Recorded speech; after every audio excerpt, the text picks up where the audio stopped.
જો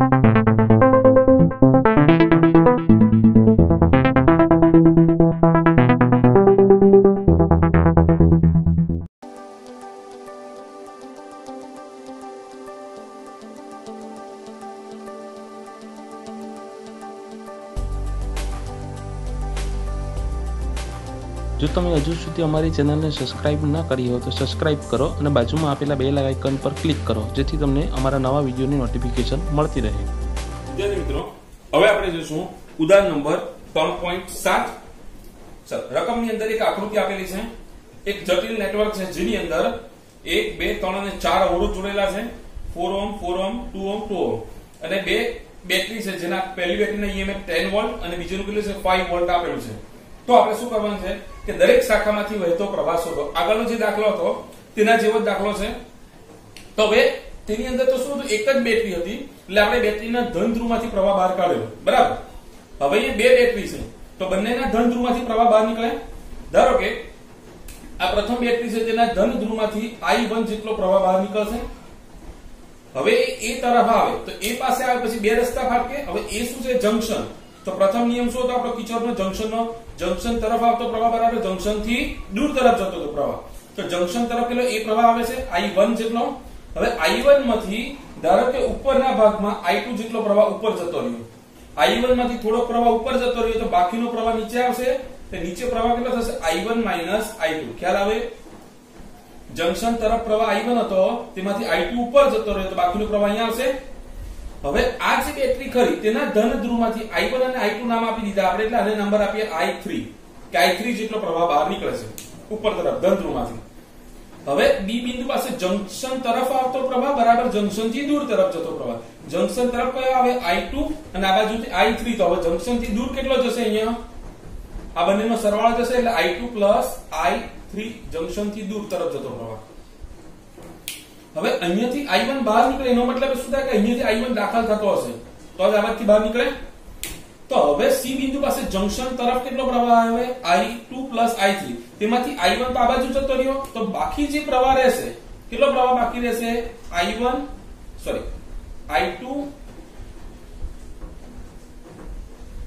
I3 આવતો તો તેમાંથી I1 જતો રહ્યો તો હવે નીચે કયો પ્રવાહ આવશે I2 I3 I1। હવે ડી બિંદુ માટે જંક્શન તરફ આવતો પ્રવાહ બરાબર જંક્શન થી દૂર જતો, જંક્શન તરફ કયો પ્રવાહ આવે I1 I2 વત્તા I2 વત્તા I3 I1 આટલો પ્રવાહ આવે। તો I2 કેન્સલ, I1 કેન્સલ, એ બંને થાય તો અહીંયા શું આવશે I3। એ I3 અહીંયા દાખલ થાય ને અહીંયાથી બહાર નીકળે તો આખું સેટ થઈ ગયું આપણું। પહેલેથી જોઈએ એકવાર કે આ બેટરીના ધન ધ્રુવમાંથી I1 પ્રવાહ બહાર નીકળે, તેમાંથી I2 ઉપર જાય તો બાકીનો પ્રવાહ I1 I2 અહીંયા આવશે। પછી અહીંયાથી I3 પ્રવાહ નીકળે, આ બંને ભેગા થાય અને નીચે જાય છે I2 I3, તેમાંથી I1 અહીંયા ટર્ન મારી જાય તો બાકી કયો રહેવાનો I2 I3 I1। હવે આ ઉપરથી આવે છે ડી તરફ અને આ બાજુથી આવે, આ બંનેનો સરવાળો કરો તો I3 મળે કેમ કે I1 અને I2 કેન્સલ અને તે આ બાજુ જાય છે। તો હવે આપણે અહીંયા કેટલા અજ્ઞાત છે, આપણે એવા ત્રણ અજ્ઞાત છે I1 I2 અને I3। જેટલા પણ અજ્ઞાત હોય તેટલા સમીકરણ મેળવવાના। ખ્યાલ આવી ગયો? જેટલા અજ્ઞાત હોય તેટલા સમીકરણ લાવવાના। બે અજ્ઞાત હોય તો બે સમીકરણ। હવે દરેક સમીકરણ કેવી રીતે મળે? દરેક સમીકરણ દરેક બંધ લૂપને લીધે મળે। તો અહીંયા કેટલા બંધ લૂપ મળે? એક આ ત્રિકોણનું બંધ લૂપ થઈ જાય A થી B, B થી C અને A, પછી બીજું બંધ લૂપ A થી D જાઉં, C જાઉં ને પાછું A આવું, પછી કહીએ પણ બંધ લૂપ છે B C D E આ રીતનું એક આખું આ રીતનો બંધ માર્ગ લો, બરાબર? ગમે તે રીતે તમે લઈ શકો તો ચાર બંધ માર્ગ થાય, તેમાંથી કોઈ પણ ત્રણ આપણે લઈશું। તો આપણે પહેલા એક ત્રિકોણ, આ બે અને ત્રણ ત્રિકોણ માટે લેશું। તો પહેલો બંધ માર્ગ છે આપણો A થી B, B થી C અને C થી પાછા A। A થી B જઈએ તો શું છે અવરોધ, તો અવરોધ માટે I * R, તો I કયા છે I2 અને અવરોધ કેટલો છે 4, તો 4I2। આપણી દિશા અને પ્રવાહ દિશા સમાન એટલે શું આવશે માઈનસ। B થી C જઈએ તો અવરોધ ગુણ્યા પ્રવાહ, અવરોધ કેટલો છે 2 અને પ્રવાહ કેટલો છે I2 I3। આપણી દિશા અને પ્રવાહ દિશા સમાન હોય તો માઈનસ। C થી A આવીએ તો પહેલા શું છે અવરોધ, તો અવરોધનું મૂલ્ય 1 અને પ્રવાહ કેટલો છે I1। આપણી દિશા પ્રવાહ દિશા સમાન માઈનસ। બેટરીના ઋણ ધ્રુવમાંથી દાખલ થઈએ તો શું આવે પ્લસ, કેટલા 10 વોલ્ટ = 0। ચાલો સાદુરૂપ આપીએ -4i2 -2i2 plus minus -2i3 -i1 plus 10 is equal to 0। હવે i2 વાળા કેટલા પદ છે? i1 વાળો એક પદ છે તેને આગળ હું લઈ લઉં -i1 i2 કેટલા છે? -4 -2 તો -6i2 -2i3 i3 વાળો એક જ છે ને 10 પેલી બાજુ જાય તો -10। હવે બંને બાજુથી હું માઈનસ કોમન કાઢી લઉં તો શું થશે તે જોઈએ। તો માઈનસ કોમન તો અહીંયા શું થશે? i1 6i2 2i3 is equal to -10 minus minus cancel तो શું આવશે? i1 6i2 2i3 is equal to 10 આને હું નામ આપું સમીકરણ નંબર 1। હવે શું કરું? બીજો બંધ માર્ક લઉં નીચેનો ત્રિકોણ A થી C જાઉં, C થી D અને D થી પાછા A। હવે A થી C જાય તો પહેલા શું આવે? બેટરી પ્લસ ધન ધ્રુવમાંથી દાખલ થઈ તો માઈનસ લેવાના -10 અવરોધ ગુણ્યા પ્રવાહ એટલે 1 ઓહ્મ અને પ્રવાહ i1 આપણી દિશા અને પ્રવાહની દિશા વિરુદ્ધ છે એટલે શું આવશે? અહીંયા પ્લસ પછી ક્યાં જઈશું? C થી D તો C થી D આવીએ ત્યારે આપણી દિશા કઈ બાજુ? નીચે તરફ, પ્રવાહની દિશા પણ નીચે તરફ એટલે શું આવશે? માઈનસ પછી પ્રવાહ ગુણ્યા અવરોધ તો અવરોધ કેટલો છે? 2 અને પ્રવાહ કેટલો છે? i2 i3 i1 D થી A જઈએ તો આપણી દિશા અને પ્રવાહ દિશા વિરુદ્ધ એટલે શું આવશે? પ્લસ અવરોધ 4 અને આ i1 i2 is equal to 0।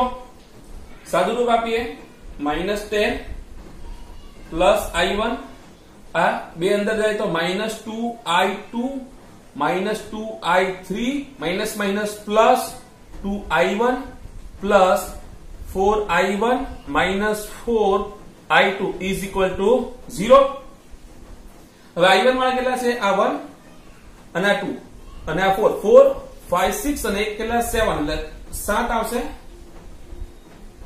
તો 7i1। પછી i2 વાળા કેટલા છે? આ -2 -4 તો -6i2 i3 વાળા એક જ પદ છે -2i3 અને 10 પેલી બાજુ જાય તો શું થશે? ઇઝ ઇક્વલ ટુ -10 તો 7i1 -6i2 -2 તો આને હું નામ આપી દઉં સમીકરણ નંબર 2। હવે ત્રીજો બંધ માર્ક લઈએ આ બાજુ તેનું પણ સમીકરણ મેળવીએ આપણે B થી C C થી D અને D થી એપ્સિલોન બેટરી અને પાછા B પર આવું। ચાલો B થી C જઈએ તો આપણી દિશાનું પ્રવાહ દિશા વિરુદ્ધ એટલે સમાન એટલે માઈનસ અવરોધ કેટલો 2 અને પ્રવાહ i2 i3 C થી D જઈએ તો આપણી દિશાનું પ્રવાહ દિશા સમાન તો માઈનસ અવરોધ 2 પ્રવાહ i2 i3 i1 D થી ક્યાં જવાના? અહીંયા તો અહીંયા તો કઈ છે જ નથી। હવે બેટરીના માઈનસ ધ્રુવમાંથી દાખલ થાય તો શું આવે? પ્લસ અને વોલ્ટેજ કેટલા? 5 is equal to 0। સાદું રૂપ આપીએ તો 2 અંદર જાય તો -2i2 plus minus -2i3 -2i2 plus minus -2i3 minus minus plus 2i1 plus 5 is equal to 0। હવે 1 વાળા કેટલા છે? અહીંયા છે 2i1 પછી i2 વાળા કેટલા છે? 2 વાળા -2 એટલે -4i2 3 વાળા કેટલા? -2 તો -4i3 અને 5 પેલી બાજુ જશે તો શું થશે? -5 બરાબર 2i1 -4i2 પછી -4i3 is equal to -5। હવે આપણે શું કરીએ અને 2 થી ડિવાઈડ કરી દઈએ કેમ કે આ 2i2 એને સેટ કરવું પડશે આપણે તો અને 2 થી ડિવાઈડ કરો બંને બાજુ તો 2 થી ડિવાઈડ કરો તો અહીંયા શું થશે? i1 2 ડિવાઈડ કરો તો છે માઈનસ એટલે 2i2 -2i3 is equal to -2.5 સમીકરણ નંબર 3 થઈ ગયું. હવે કોઈક સમીકરણ મેચ થતું હોય તો જોઈએ આપણે. હવે આ સમીકરણ જો સમીકરણ નંબર 1 અને સમીકરણ નંબર 2 એમાં -6i2 છે અહીંયા +6i2 છે. અહીંયા -2i2 છે અહીંયા પ્લસ. તો આ બેનો જો સરવાળો કરું તો i2 અને i3 નીકળી જાય, ડાયરેક્ટ મને i1 ની કિંમત મળશે. અહીંયા શું કરું? સમીકરણ નંબર 1 વત્તા સમીકરણ નંબર 2. સમીકરણ 1 લખું i1 +6i2 +2i3 = 10. અને આ સમીકરણ 7i1 -6i2 -2i3 = -10. તો આ બંને કેન્સલ, આ બંને પણ કેન્સલ. હવે અહીંયા -10 હતા, પેલી બાજુ જશે પ્લસ થશે, આપણી ભૂલ થઈ. બરાબર, અહીંયા કેટલા આવશે? +10 આવશે. એટલે હવે આ +10 તો 10 + 20 કેટલા થઈ જશે? 20. હવે 7i1 અને 1 એટલે 8i1. આ બંને કેન્સલ. તો 8i1 = કેટલા આવી ગયા આપડા? 20. માટે i1 = કેટલા આવશે? 20/8. તો અહીંયા 10 દુ 20 અથવા તો 5 ચોક 20 અને 2 ચોક 8 એટલે 5/2 એટલે કેટલા આવશે? 2.5 એમ્પિયર. બરાબર. હવે આપણું આ થઈ ગયું. i1 ની કિંમત મળી ગઈ. કેટલા આવી ગયા? 2.5 એમ્પિયર. હવે આપણે શું શોધવાના છે? i2 અને i3. તો હવે શું કરીએ? આ બે સમીકરણનો યુઝ કરીએ. હવે આ બે સમીકરણનો યુઝ કરીએ, 3 અને 2 નો અથવા તો 1 અને 3 નો કોઈ પણ યુઝ કરીએ. ચાલો કયું સેટ થાય તે જોઈએ આપણે. અહીંયા જો i2i3 છે અને આ 2i3 માઈનસ છે ને આ પ્લસ, એ કેન્સલ થઈ જશે એટલે સમીકરણ i1 અને i2 ના સ્વરૂપમાં આવશે. તો આપણે શું કરીએ? સમીકરણ નંબર 1 અને 3 નો સરવાળો કરતા. તો અહીંયા લખીએ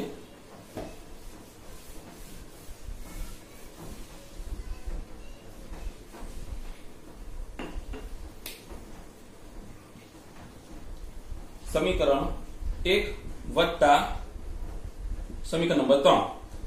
સમીકરણ 1 ની કિંમત i1 +6i2 +2i3 = 10. અને સમીકરણ 3 i1 -2i2 -2i3 = -2.5. આ બંને કેન્સલ. તો હવે શું બાકી રહેશે? અહીંયા i1 + i1 2i1, 6 માંથી 2 જાય તો +4i2 = 10 માંથી 2.5 જાય તો કેટલા થશે? 7.5. હવે i1 ની કિંમત આપણને કેટલી છે? 2.5. તો 2 અહીંયા 2.5 + 4i2 = 7.5. તો 2.5 × 2 એટલે 5 વત્તા 4i2 = 7.5. 5 પેલી બાજુ તો માઈનસ, તો 4i2 = 7.5 - 5 કેટલા થશે? 2.5. આગળની કિંમત આવી i2 4i2 માટે i2 કેટલા થશે? 2.5 / 4. આ 4 ક્યાં ગયા? સામેની બાજુ છેદમાં. તો હવે એને તમે કેલ્શિયમમાં ભાગાકાર કરો તો 2.5 / કેટલા થશે? 4. તો 0.625 એમ્પિયર. આટલો જવાબ આવશે કેલ્શિયમમાં. તો આપણને i2 ની વેલ્યુ મળી ગઈ, i1 અને i2. હવે આપણે શું શોધવાના છે? i3. તો શું કરીએ? i1 અને i2 ની વેલ્યુ કોઈ પણ એક સમીકરણમાં મૂકી દઈએ. ધારો કે આ સમીકરણ નંબર 1 છે, તેની અંદર આપણે વેલ્યુ મૂકીએ. કોની? i1 અને i2 ની. એટલે આપણને i3 મળશે.